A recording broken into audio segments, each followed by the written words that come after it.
Hello sir. Hello. तुम्हारे तो इंतज़ार कर रहा था मैं। आपने बुलाया ना? हाँ हाँ, तभी तो बोला मैंने कि तुम्हारा इंतज़ार कर रहा था मैं। अब तुम बाहर ही खड़ी रहोगी, अंदर नहीं आओगी। आओ।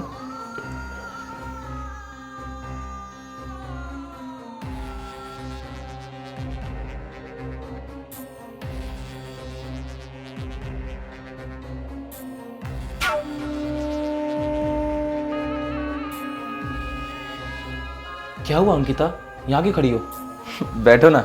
जी सर।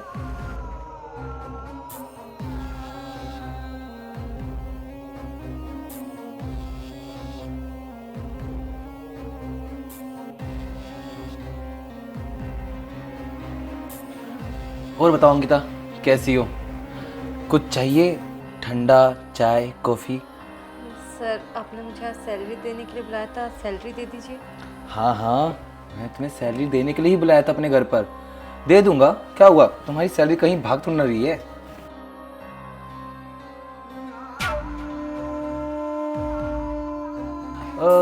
अंकिता, क्या तुम मैरिड हो?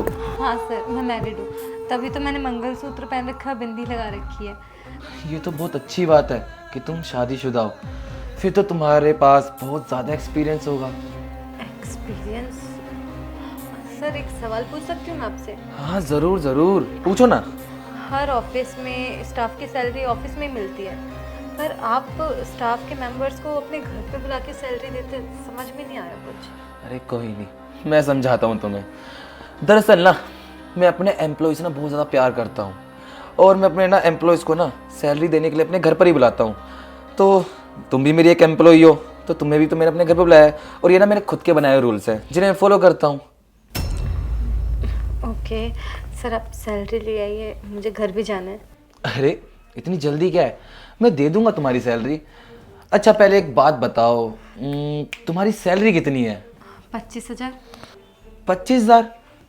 अरे अंकिता, आजकल के ज़माने में 25,000 में क्या गुजारा हो जाता है? तुम्हें एक ऑफ़र दूं, बताओ। जी कैसा ऑफर सर? ऑफ़र ये है कि मैं अगर 25,000 के बदले मैं तुम्हें 50,000 पे दूँ तो? सर 25 के बदले 50,000 रुपये? मैं कुछ समझी नहीं, आप मुझे मेरी सैलरी से डबल पैसे क्यों दे रहे हैं? ये ना भोली बनने का ना ढोंग मेरे सामने मत करो। मैं सब जानता हूँ कि तुम सब मेरी बातें समझ रही हो, और मैं तुम्हें 50,000 रुपये दे रहा हूँ, ये अहम तो दे नहीं रहा। मैं बस चाहता हूँ कि तुम मुझे खुश कर दो। देखिए सर, आप ज़्यादा बोल रहे हैं, मुझे ना तो फालतू के पैसे चाहिए, मैं अपनी मेहनत से जितना कमा रही हूँ उतने में खुश हूँ। अरे मेहनती लड़की, मैं भी यही मेहनत करने के लिए कह रहा हूँ। अभी भी तुम खुद को देखो, सुंदर हो, होट हो, और मैं ना ऐसे वैसे किसी लड़की को ना ये ऑफ़र नहीं देता हूँ। तो सोच लो, अच्छी डील है। मुझे कुछ नहीं सोचना, मैंने अपना डिसीज़न सुना दिया सर, मैं आपकी कोई बात नहीं मानना चाहती। आप मेरी सैलरी ले आइए बस। मुझे लगता है ना कि तुमने ना बहुत किताबें पढ़ी है, तभी तो ये किताबी बातें कर रही हो। चलो कोई नहीं, मुझे लगता है ना तुम्हें 50,000 रुपये ना कम लग रहे हैं। मैं ना अपने ऑफ़र को ना थोड़ा सा और बढ़ाता हूँ। मैं तुम्हें 50,000 के साथ साथ प्रमोशन भी दूंगा तुम्हें। अब मेरे को मना मत करना। देखिए सर, ना तो मुझे पैसों की ज़रूरत है और ना ही प्रमोशन की। अगर मुझे प्रमोशन मिलना होगा तो मेरी मेहनत, मेरी काबिलियत को देख के मिलेगा। ऐसे शॉर्टकट अपना के अपनी लाइफ में आगे नहीं बढ़ना है। और आप जो मुझसे कहना चाहते हैं, मैं आपकी बात के लिए कभी भी एग्री नहीं करूँगी। अंकिता, तुम जल्दबाजी में फैसले ले रही हो यार। 50,000 रुपये छोटी मोटी रकम नहीं होती है, तुम एक बार फिर सोच लो। मैंने जो सोचना था मैंने सोच लिया, और मैंने अपना फैसला आपको सुना दिया है। आज भी यही फैसला है मेरा, और कल भी यही होगा। आप जब भी ये पूछेंगे ना मुझसे, मैं यही डिसीजन सुनाऊंगी अपना।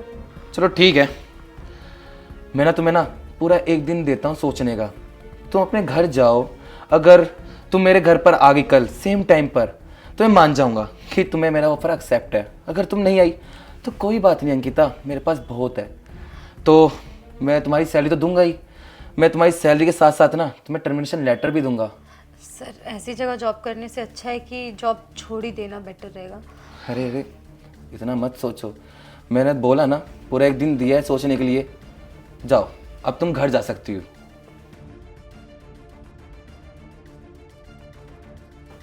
पागल, नादान है, दुनियादारी जानती नहीं है कि पैसे में कितनी ताकत होती है। अगर जानती तो इतने सवाल जवाब नहीं करती। कोई नहीं, मुझे पता है ये ज़रूर आएगी, क्योंकि मैंने डील ही ऐसी रखी है। अरे आ गई तुम? मुझे ना तुमसे कुछ ज़रूरी बात करनी है। हाँ बोलो ना, क्या बात करनी है? वो जब मैं हेलो। मिस्टर तुषार, हाँ जी। सर आपने कोई लोन लिया हुआ बैंक से? हाँ सर, वो पर्सनल लोन लिया हुआ है। तो सर लोन लेने के बाद ईएमआई पे करनी होती है। फोन नहीं उठाते, आपको नंबर बदल बदल कॉल करना पड़ता हमें। 2 महीने से आपकी ईएमआई बाउंस आ रही है, समझ रहे हैं आप? अब I am really sorry sir, आप मुझे कुछ टाइम की और मोहलत दीजिए, मैं जल्द से जल्द पे कर दूंगा। ऐसा है सर, 1 हफ्ते के अंदर आपकी तीसरी ईएमआई बैंक में लगने वाली है। अगर इस बार बाउंस हो गई ना तो आपके ऊपर लीगल एक्शन लेंगे हम, समझ रहे हैं? नहीं सर, लीगल एक्शन मत लीजिएगा, मैं जल्द से जल्द पे करवाता हूँ। आप प्लीज़ कुछ मत कीजिएगा ऐसा। आपका फायदा इसी में, समझ रहे हैं? ठीक है सर। क्या हुआ, किसकी कॉल थी, सब ठीक तो है? अरे अंकिता, वो पर्सनल लोन ले रखा है ना हमने, 2 महीने हो गए, ईएमआई बाउंस हो रही है, तो वही धमकी का कॉल था, कह रही है कि लीगल एक्शन लेंगे। अरे हाँ, तुम ऑफिस गई थी ना, तो मिली तुम्हारी सैलरी? आज नहीं मिली, कल पक्का मिल जाएगी। जल्द से जल्द मिल जाए तो बेटर है यार, क्योंकि तुम्हारी सैलरी आएगी तभी तो मैं पे कर पाऊँगा ना। चिंता मत करो। अच्छा, तुम कुछ कहने वाली थी? नहीं, कुछ खास बात नहीं थी। खाना खाया आपने? नहीं, मैं तुम्हारा ही वेट कर रहा था, सोचा था साथ में खाएंगे। चलो मैं खाना लगा देती हूँ, दोनों साथ बैठ के खाते हैं। ठीक।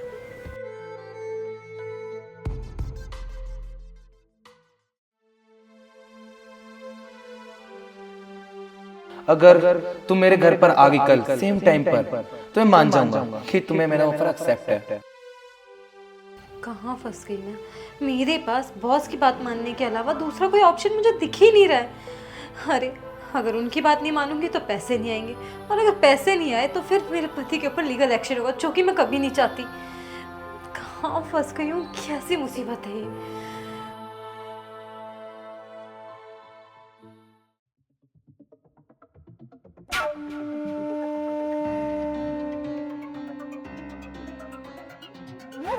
मैं जानता था कि तुम जरूर आओगी।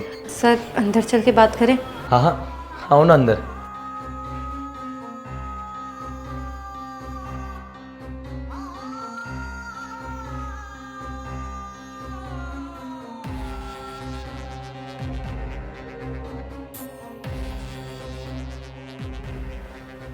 वैसे एक बात बोलूं, जो तुम कल ड्रेस पहन कर आई थी ना, उससे ज़्यादा ना इस ड्रेस में अच्छी लग रही हो।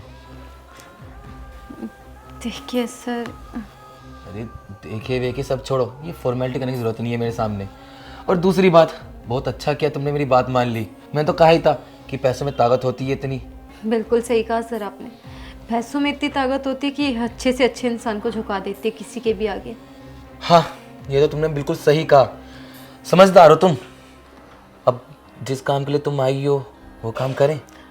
सर पर पहले पैसे। अरे अंकिता, पैसे तुम्हारे कहाँ भाग कर जा रहे हैं?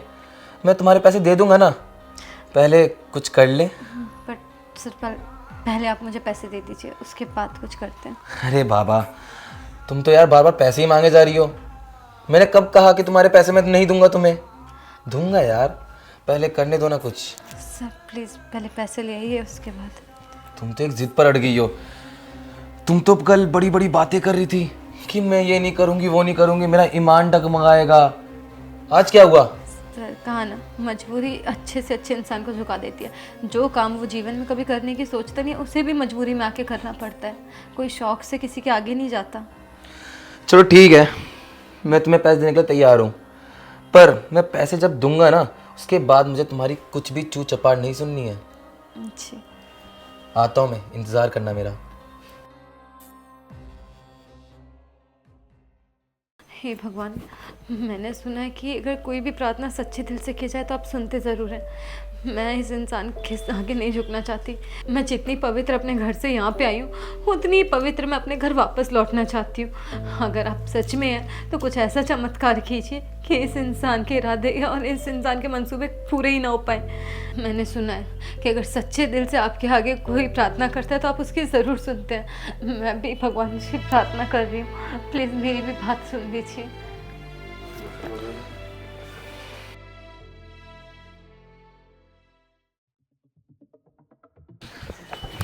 ये लो अंकिता, तुम्हारे पूरे 50,000 रुपये। तो तुम खुश हो ना? अब देखो अंकिता, तुम खुश हो ही गई हो, तो अब तुम्हारी बारी मुझे खुश करने की। अब करें?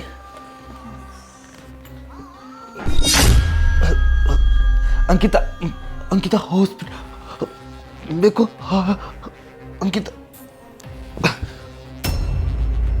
सर, सर,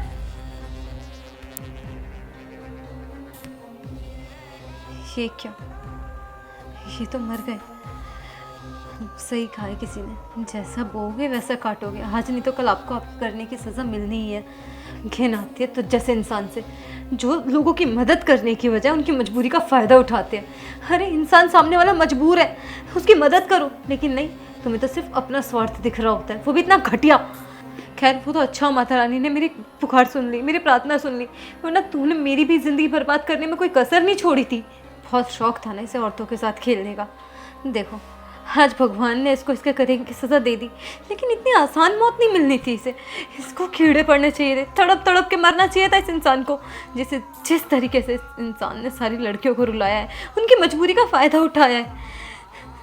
खैर कम से कम एक धरन था तो धरती से कम हुआ ना। इस इंसान को पता नहीं कोई कैसे झेल सकता है। मुझे यहाँ पे रुकना ही नहीं है।